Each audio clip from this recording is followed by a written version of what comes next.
Reaching this age brings profound changes in how we see life, relationships, and time itself. For years, I was the person who always showed up for friends, family, neighbors, you name it. But over time, I realized not every connection is worth the energy it takes to maintain. At 65, I've found that stepping back from certain relationships isn't about bitterness.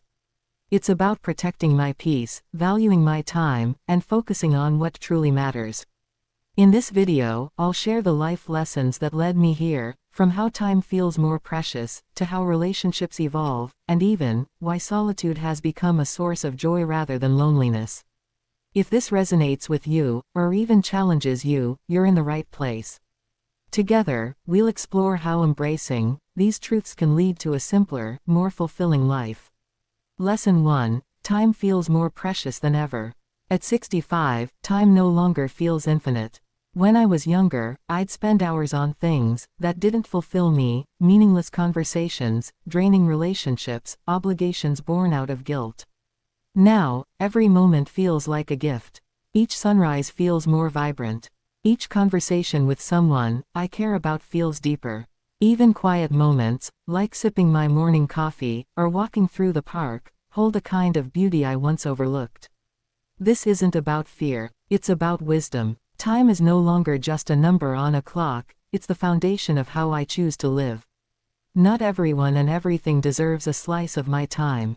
This isn't selfish, it's necessary. I've started asking myself, does this bring me joy? Does it align with my values? Is it worth my energy? If the answer is no, I let it go. Simplifying my relationships has been one of the most freeing choices. I no longer say yes out of politeness. I seek out conversations that feel real. Because once you start treating time as the treasure it is, your entire life begins to shift into something more meaningful.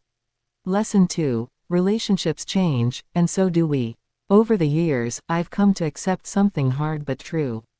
Not every relationship is meant to last forever, and that's okay. For a long time, I thought being a good person meant showing up for everyone.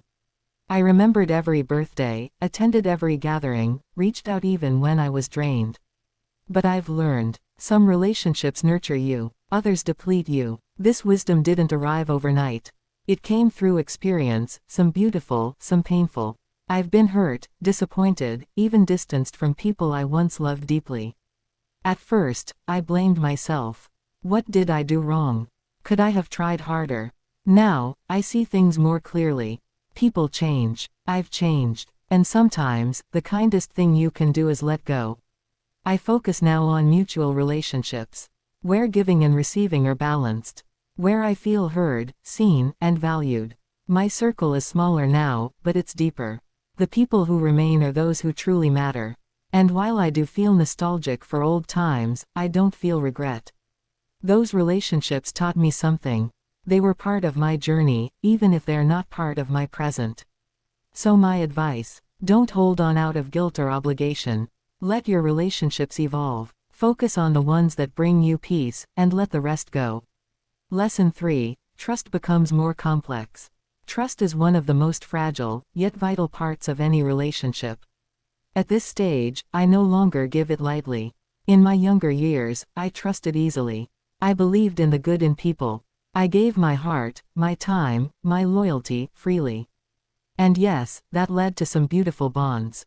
But also, to deep heartbreak. I've been let down, by friends who valued what I did more than who I was. By family whose choices created distance.